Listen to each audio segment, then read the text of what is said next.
जूना अखाड़े के महामंडलेश्वर यति नरसिंहानंद गिरी जी महाराज हमारे साथ हैं, उन्हीं से हम बात कर लेते हैं। महाराज जी, देख रहे हैं कि गजवाए हिंद का मामला इस समय सुर्खियों में है, देवबंद से फतवा इस पर दे दिया गया।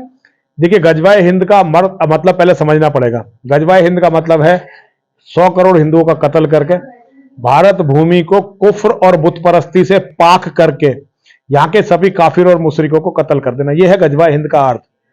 और ये ऐसे समय पर आया है, देखिए फतवा तो कहा जा रहा है पुराना है, लेकिन इसे जो दिखाया गया है वो आज दिखाया गया है।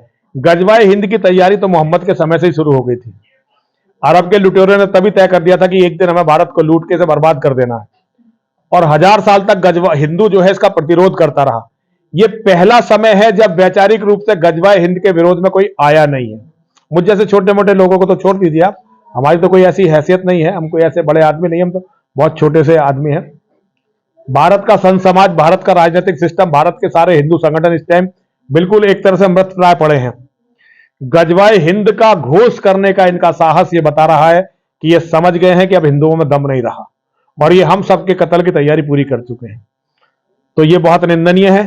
मैं उत्तर प्रदेश के मुख्यमंत्री योगी आदित्यनाथ जी महाराज से अनुरोध करता हूं, उनके चरणों में मेरा अनुरोध है कि अब बुलडोजर से काम नहीं चलेगा, वो टैंकों से इस दारुल उलूम देवबंद का इलाज करें। और जहां भी देवबंद जैसी विचारधारा पनप रही है वहीं टैंक पहुंचे सेना के और उनका ठीक से इलाज किया जाए।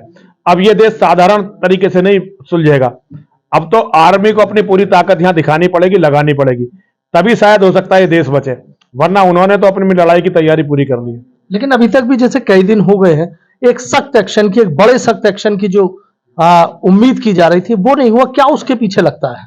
देखिए, उसके पीछे मुसलमानों की ताकत है। हो सकता है सरकारें मुसलमानों से डर गई हो, ये बहुत दुर्भाग्यपूर्ण है। अगर ये नहीं हो रहा तो ये बहुत दुर्भाग्यपूर्ण है।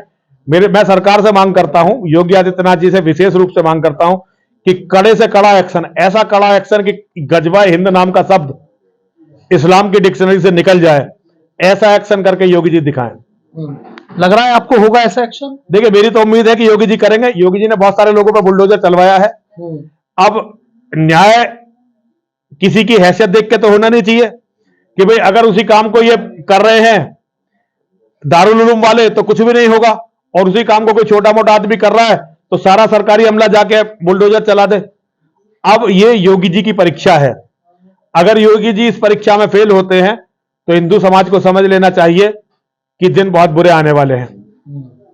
अच्छा महाराज, एक चीज बताइए, आप बिल्कुल साफ कह देते हैं, कई बार आपकी बातें चुप जाती हैं, कोई कड़वी बातें करते हैं, लेकिन और लोग देख रहे हैं कि इस पर बोलने से लोग बच रहे हैं। क्या लग रहा है उसके पीछे? ये शर्मनाक है जब लोग सच बोलने का साहस, जिस कौम के लोग सच बोलने का साहस खो देते हैं वो कौम नष्ट हो जाती है। आप ये बताइए, मैं गलत बोल क्या रहा हूं, मैं झूठ बोल क्या रहा हूं? मैं केवल सच बोल रहा हूं, और बाकी लोग नहीं बोल रहे हैं, ये उनका दुर्भाग्य है। वो अपने धर्म को नहीं समझ रहे हैं और धर्म की आवश्यकता को नहीं समझ रहे हैं। आज धर्म की आवश्यकता है कि कुछ हिंदुओं के बड़े लोग गुरु तेग बहादुर की तरह आगे बढ़ के अपनी गर्दन कटवा लें। मैं तो अपने आप को बड़ा सौभाग्यशाली मानूंगा कि अगर पहली गर्दन मेरी कटे, मैं तो सौभाग्यशाली मानूंगा। लेकिन यह हम साधुओं का कर्तव्य है। हम साधु एक तरह से समाज के कुत्ते होते हैं जो समाज का दिया हुआ खाते हैं, समाज का दिया हुआ पहनते हैं, समाज के दिए हुए हर साधन को यूज करते हैं। तो हमारा काम यही होना चाहिए कि हम परमात्मा से समाज के लिए प्रार्थना करें जैसे कुत्ते करते हैं अपने मालिकों के लिए, और जो लोग हमारे अन्नदाता जो हमें दान से रोटी देते हैं, वस्त्र देते हैं, जो उनको विनाश करना चाहते हैं उनसे हम लड़ने का प्रयास करें। अच्छा जी, देख रहे हैं कि जैसे अभी राम मंदिर का आपने देखा कि प्राण प्रतिष्ठा हुई है प्रभु श्री राम की मूर्ति की यहाँ पर, और दुनिया के कई देशों में आप देख रहे हैं, दुबई का देख लीजिए, वहां पर भी मंदिर बनाए हैं। इसको किस नजरिए से देख रहे हैं? ये अच्छा है, धर्म का जागरण हो रहा है, ये होना चाहिए। मंदिर पूरी दुनिया में होने चाहिए, दुबई में, अरब में, सब जगह मंदिर होने चाहिए। पहले वहां मंदिर ही थे। ये जो इनका काबा है मक्का, वो भी हमारा मक्केश्वर महादेव का मंदिर था। ये अच्छी बात है। देखिए, दुनिया में से बहुत सारे लोगों का इस्लाम से विश्वास हटता जा रहा है, क्योंकि वो अच्छी तरह से जानते हैं कि इस्लाम के नाम पर व्यक्ति केवल कातिल, लुटेरा और बलात्कारी बनता है, और तो कुछ इस्लाम में है नहीं। तो पूरी दुनिया में बहुत सारे लोग जो समझ जाते हैं इस्लाम की असलियत को, वो इस्लाम छोड़ देते हैं। इस्लाम छोड़ने वाले लोगों में से बहुत सारे लोग सनातन धर्म से सहानुभूति रखते हैं और सनातन धर्मियों के साथ रहना चाहते हैं। तो वो अच्छी तरह से जानते हैं कि पहले भी अरब में मंदिर ही थे। तो ये तो एक तरह से वो समझे जो मंदिर तोड़े गए थे दोबारा से बनने लगे हैं। मैं उम्मीद करता हूं कि एक दिन मक्केश्वर महादेव का मंदिर भी स्थापित होगा और राक्षसों ने जो 360 मूर्तियां वहां तोड़ी थी, वो 360 मूर्तियां पुनः पूर्ण सम्मान के साथ, जैसे राम मंदिर में रामलला प्रतिष्ठित हुए हैं, उसी तरह से अरब के मक्केश्वर महादेव मंदिर में हमारी 360 मूर्तियां फिर लगेंगी।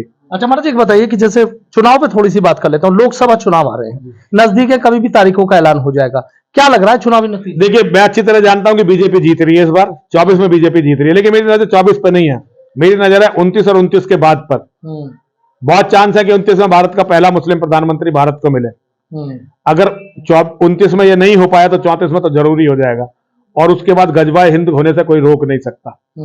तो 24 में कुछ भी हो, उस पर मेरा ध्यान नहीं है, मेरा ध्यान 29 और 34 पे है, मैं उसकी तैयारी में लगा हूं। अच्छा, जिस तरीके से अभी देखा आपने, अखिलेश यादव और कांग्रेस, राहुल गांधी अब साथ मिलकर चुनाव लड़ रहे हैं, सीटों पर बंटवारा भी हो गया है, कह रहे हैं कि अब तो बिल्कुल हम रोक देंगे, बीजेपी से सीधा मुकाबला होगा, पीडीए हम पूरा तरीके से बढ़िया करके कर रहे हैं। देखिए, अखिलेश और राहुल के करे से तो कुछ नहीं होगा।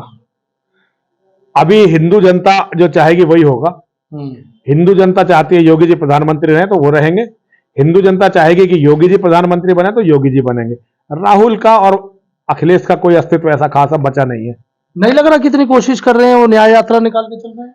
वो न्याय यात्रा निकाल लें, अन्याय यात्रा निकाल लें, कुछ भी निकाल लें, उनकी यात्राओं से कुछ नहीं होने वाला। होगा वही जो बहुसंख्यक हिंदू समाज करेगा। बहुत बहुत शुक्रिया। तो देखिए, जूना अखाड़े के महामंडलेश्वर यति नरसिंहानंद गिरी जी महाराज हैं, और किस तरीके से वो आक्रामक नजर आ रहे हैं। बहुत बड़ी बड़ी बातें उन्होंने कही हैं, और चुनाव पर सीधा कह रहे हैं कि उनकी नजर 2024 पर नहीं, 2029 और 35 पर है।